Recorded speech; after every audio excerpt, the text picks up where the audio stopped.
Très ravi de vous retrouver. Voici les principaux titres de cette édition. À l'éducation nationale, l'année scolaire 2023-2024 a été clôturée sur l'ensemble du territoire national. À Kinshasa, nos reporters ont fait le constat dans quelques écoles. Vous aurez les détails dans ce journal. Procès coup d'État déjoué, le Britannique Youssouf Ezangui, recruteur des assaillants. Le ministère public l'a chargé de cette manière lors de l'audience du lundi 1er juillet de la Haute Cour militaire. Et puis, aux élections législatives en France, après le premier tour du 30 juin dernier, place au second prévu dans pratiquement 4 jours. En attendant, c'est la peur bleue dans les chefs de plusieurs acteurs politiques qui craignent la montée en puissance du Rassemblement national et alliés. Les réunions stratégiques se multiplient alors que la campagne bat son plein. Merci d'être avec nous, Madame, Messieurs. Bonsoir. D'abord, cette nouvelle au procès de la tentative de coup d'État déjoué du 19 mai à Kinshasa. Un des co-accusés, Youssouf Ezangui, un citoyen britannique d'origine congolaise, a été présenté comme recruteur des assaillants lors de l'audience du lundi 1er juillet. Précision avec Steve Boniemé. Âgé de 53 ans, l'accusé Youssouf Ezangui a été le premier à être interrogé lors de cette audience. Dans son témoignage, il a relaté les circonstances de sa rencontre avec Christian Malanga, chef présumé des commandos. Selon lui, la première rencontre de 2016 à Londres lors d'une formation politique dispensée par le défunt Malanga, ensuite au Swaziland en 2019, puis en Angola avant la RDC, début 2024 pour créer une association dans le Bandundu. Quant au coup d'État, Youssouf Ezangui a assuré que le 19 mai, il a simplement suivi Christian Malanga à la résidence de Vita Caméré et au Palais de la Nation, sans connaître exactement le motif de la mission. Le prévenu a toutefois ajouté que Malanga, tué le jour même par les services de sécurité, avait ordonné à ses hommes de prendre Caméré afin que ce dernier soit présent au Palais de la Nation. Son témoignage a été vivement contesté par le ministère public, pour qui Malanga et Ezangui avaient préparé ensemble pendant des semaines un coup pour renverser le pouvoir du président Félix Tshisekedi. Cette audience s'est terminée dans la soirée et le tribunal militaire a décidé de renvoyer l'affaire au vendredi 5 juillet. Situation sécuritaire préoccupante dans le Nord Kivu. Une séance de travail des caucus des députés nationaux de cette province et le vice-premier ministre en charge de l'Intérieur et Sécurité, Jacquemain Chabani, a eu lieu à Kinshasa lundi. Ces élus ont soumis au gouvernement des recommandations visant à aider les FARDC à reprendre le contrôle des zones occupées par l'armée rwandaise. Détail de cette rencontre avec Ebenezer Bwanga. Motivé du souci de contribuer à l'effort de guerre que connaît l'Est du pays depuis plus d'un quart de siècle et dans le but de renverser la situation actuelle sur le terrain où les terroristes de la coalition RDF M23 AFC occupent de nouvelles localités, ces groupes d'élus nationaux du Nord Kivu, en réunion avec le vice-premier ministre, ministre de l'Intérieur et Sécurité Jacquemain Chabani, appellent à l'engagement des acteurs locaux en vue d'accroître la contribution à la résolution des conflits. Il y a selon eux l'urgence de mettre en place des dispositions bien réfléchies visant la récupération des espaces occupés par le rebelle et des mesures en vue de rétablir la paix et la sécurité dans la région. Vous savez que notre pays est agressé par le Rwanda. Nous avons été plus explicites par rapport à la situation des localités qui sont tombées entre les mains de l'armée rwandaise. Nous avons fait des propositions par rapport à cette situation, comment on peut récupérer les localités que nous avons perdues. Et nous avons demandé au vice-premier ministre, ministre de l'Intérieur, d'amener toutes nos propositions auprès du président de la République que nous pourrons également rencontrer incessamment. Par cette réunion, les porte-voix du Nord Kivu à l'Assemblée nationale ont voulu faire pression sur les gouvernements souminois afin de relever le défi sécuritaire en mettant le moyen qu'il faut à la disposition de l'armée, dans l'objectif de mettre un terme à l'activisme des groupes armés dans cette partie de la République démocratique du Congo.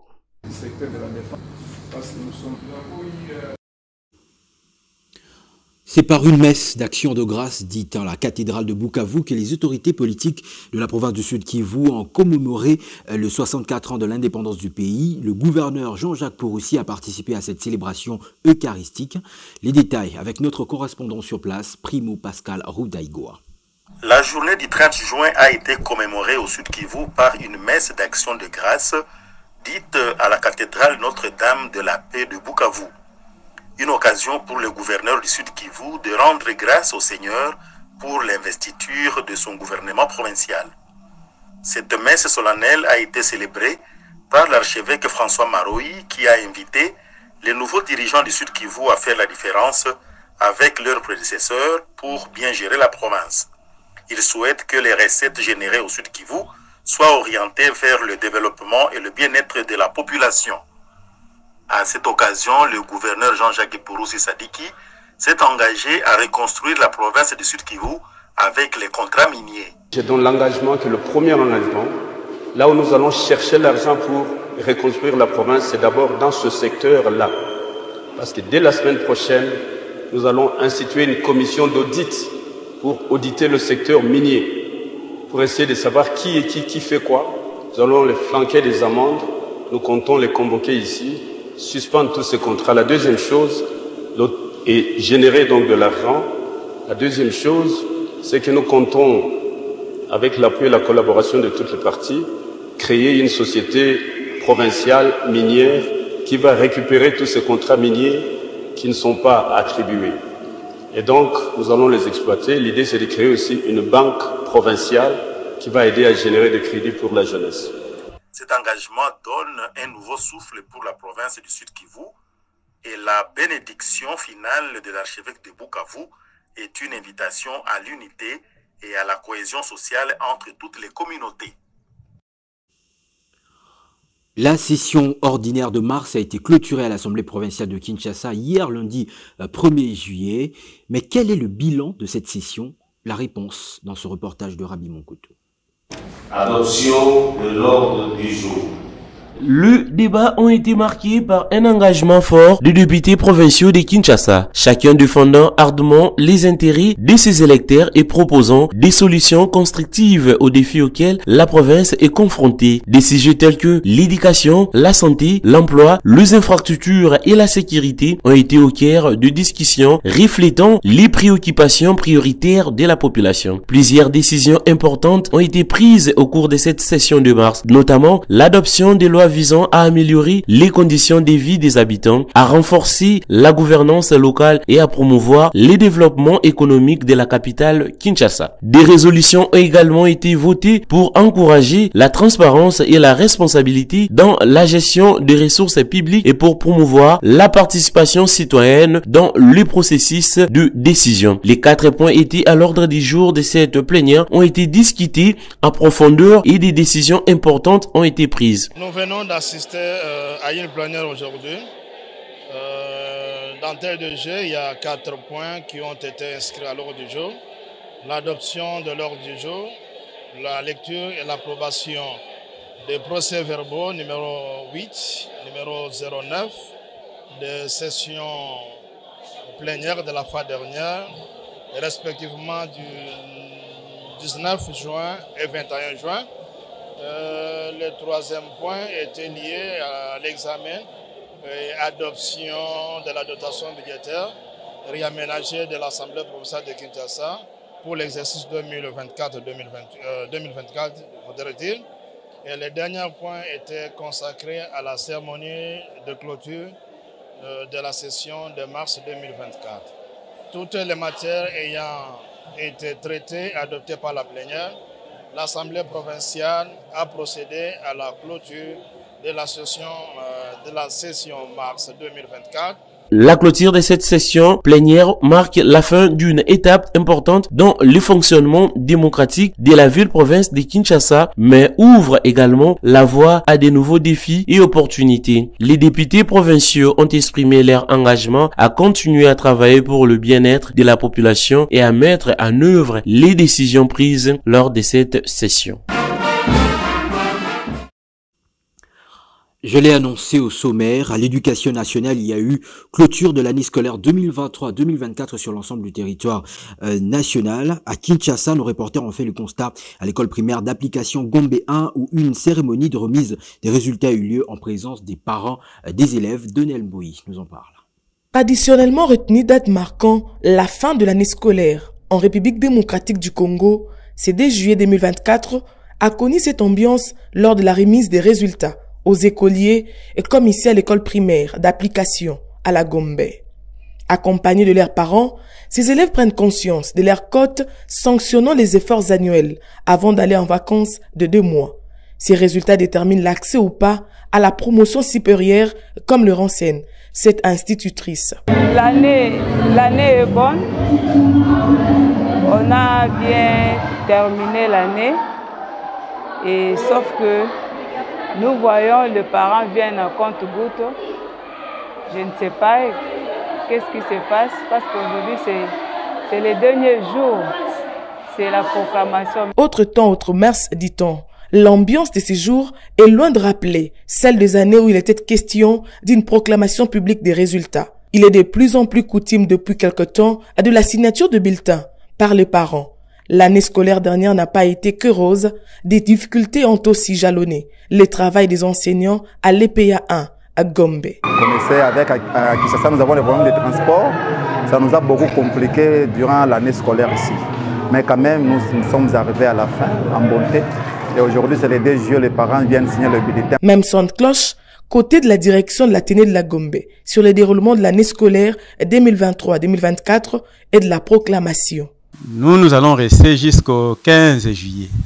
Et pour nous, les vacances commenceront après le 15 juillet. Nous reprendrons également le 15 août. Nous n'avons qu'un seul mois.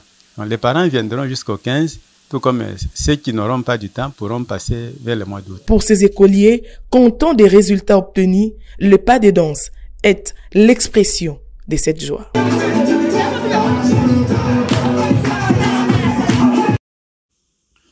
Dans le souci de s'assurer que le nouveau mécanisme de financement des projets est correctement mis en œuvre, le directeur général du FONER a effectué dernièrement une mission d'inspection pour superviser les avancées des chantiers de désenclavement du quartier Manenga situé dans la municipalité de Ngalima.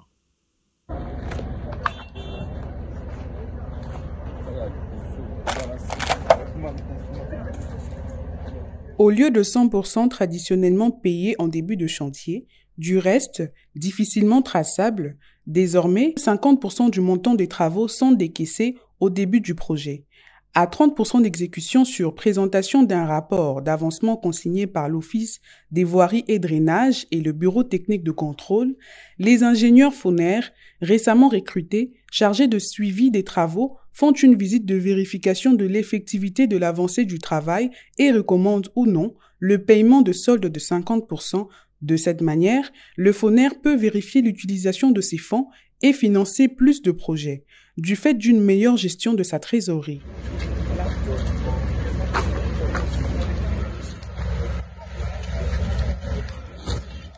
La présence sur terrain du DG Bundoki lui-même s'explique par l'intérêt stratégique de cette route de 4,4 km de long, bretelle d'intersection. Elle constitue une colonne véritable traversant une vallée pentue et la rivière Binza pour relier désormais la chaussée Laurent-Désiré Kabila au quartier Upen et au terminus de l'arrêt pompage à Kintsuka par l'avenue Nzolana. Facilitant ainsi la mobilité des habitants de Ngalema, l'initiative et la présence de la direction du FONER ont profondément touché les habitants de Zambandangi et Golfe, témoignant du besoin crucial d'investir dans des projets d'infrastructure pour améliorer la qualité de vie des citoyens. Par la suite, les usagers ont également exprimé leur reconnaissance envers les autorités compétentes et espèrent que d'autres actions similaires seront engagées pour répondre aux besoins urgents de la population. Une réunion de chantier a permis de préciser les prochaines étapes des travaux, mettant en lumière l'importance de ces infrastructures pour la population locale. Et ça va faire une termination comme ça. Parfois ça passe comme ça. À l'issue de la visite de supervision et des échanges avec les ingénieurs de l'OVD, du BTC et du FONER, le DG Pierre Bundoki a validé l'avis favorable de ses services et demandé à sa direction financière d'exécuter les paiements requis. Rappelons que ces chantiers, exécutés par l'Office des voiries et drainage, sont inspectés par le Bureau technique de contrôle.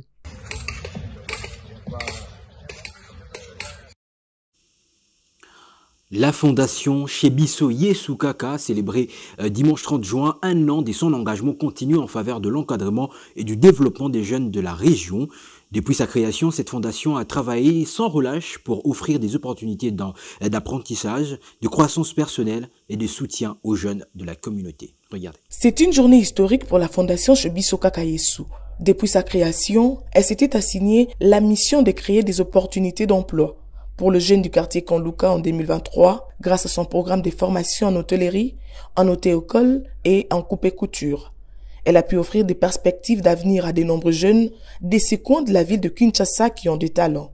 Ainsi, des vies ont été transformées, des rêves se sont concrétisés et des familles ont bénéficié de revenus stables, a-t-on appris sur place. Les staffs dirigeants de Shebiso Kakayesu a tenu à remercier chaleureusement tous ceux qui ont contribué à la réussite de la fondation, le partenaire, les formateurs dévoués et tout naturellement le jeune bénéficiaire.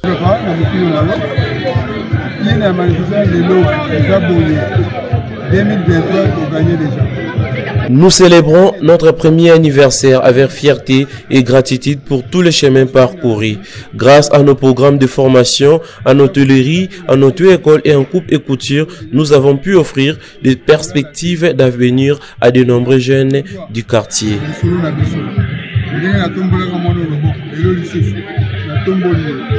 Gilles Pongwa a salué le courage et la détermination des personnes qui ont initié ce projet. Il y a une année déjà. Leur vision, leur persévérance et leur passion ont été le moteur du succès.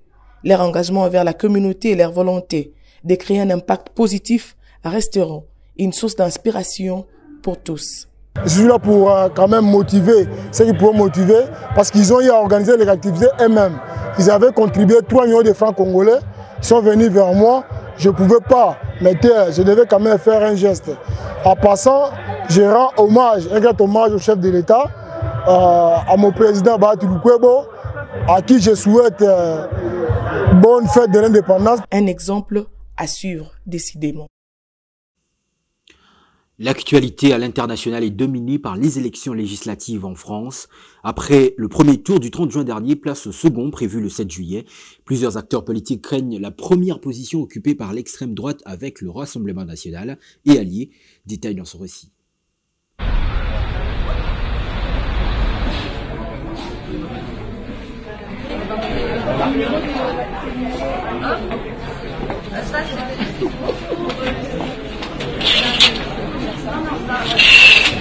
Trois partis en tête après le premier tour des législatives. En troisième position, le parti Ensemble du président Macron et son premier ministre Attal. En deuxième lieu, le nouveau Front populaire formé de plusieurs partis de gauche, dont la France insoumise de Jean-Luc Mélenchon et la Reconquête d'Éric Zemmour. Les plus inquiétants, c'est la première place occupée par l'extrême droite avec le Front national, devenu Rassemblement national. Le parti de Jordan Bardella et Marine Le Pen obtient pour la première fois de l'histoire le plus grand nombre des votes des Français. Ce parti d'extrême droite a toujours envisagé une France débarrassée d'un plus grand nombre d'étrangers, plus d'autorité dans les écoles et punir plus sévèrement les délinquants. Pour les partenaires européens, cette victoire du parti eurosceptique et réputé proche de Moscou fait craindre un changement dans les positions de Paris dans la guerre en Ukraine. Bien que les voix s'élèvent pour barrer la route au Rassemblement national en soutenant le clan Macron, c'est aux Français de tirer la conclusion lors des votes pour l'un des candidats restants dans leur circonscription.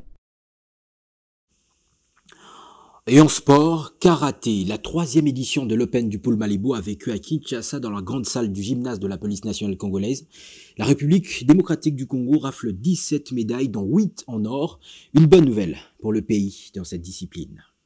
Au cours de cette compétition de 28e championnats nationaux de karaté couplé à la 3e édition de l'Open du Pool Malibu organisée par la Fédération de karaté du Congo, a vu 5 jours durant les athlètes venus du 4 coins de la République rivaliser d'ardeur. Au bout de compte, la ville de Kinshasa a été au-dessus du lot, aussi bien en compétition de kata-kumite dans les deux versions. En 2 jours de suite, la 3e édition de l'Open Pool Malebo, qui a connu la participation de la RDC, du Congo-Brazzaville et de l'Angola, a tenu en haleine le public. C'est du moins là le bilan complet de 28e championnats nationaux de karaté. Au classement final, la RDC trône en première position avec 8 médailles d'or, 8 en argent et 1 médaille en bronze. La République du Congo vient en 2e position avec 1 médaille en or, 8 en argent et 5 en bronze. L'Angola est 3e avec 1 médaille en or, 1 en argent et 0 en bronze. À titre de rappel, lors de la dernière édition, la RDC a fini 2e derrière la République du Congo.